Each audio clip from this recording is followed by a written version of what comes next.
ఆశ్చర్యం వేస్తుంది. దీని వెనకాల కూడా దిశ చాలా శ్రమ ఉంది. ఒక్క విషయం మనం గుర్తుపెట్టుకోవాల్సిన అవసరం ఉంది. మిత్రులు పవన్ కళ్యాణ్ గారు ఇప్పుడే మాట్లాడారు.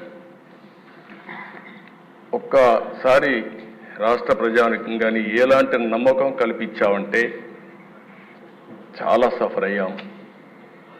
2014లో కూడా కొత్త రాష్ట్రం, ఈ రాష్ట్రం అభివృద్ధి కావాలని ముందుకొచ్చి పోటీ చేయకుండా సపోర్ట్ చేసిన వ్యక్తి పవన్ కళ్యాణ్ గారు. సామాజిక బాధ్యత కోసం ఆలోచించారు, ముందుకొచ్చారు.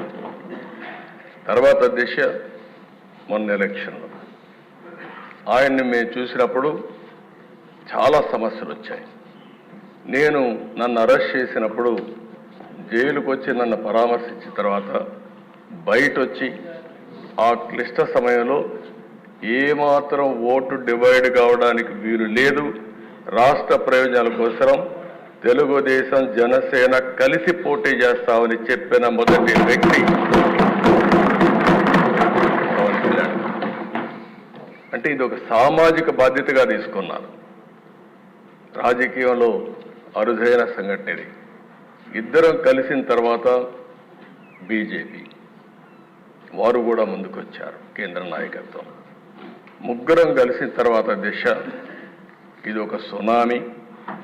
ఎవ్వరూ ఊహించిన సునామీ రాష్ట్రంలో వచ్చిందంటే ఎన్నికల్లో కూడా మనం తీసుకున్న నిర్ణయాల కారణం.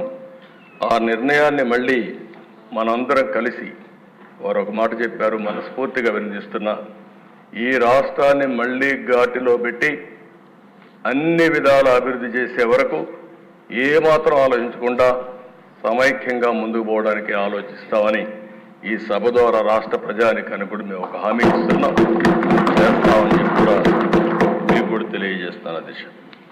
అధ్యక్ష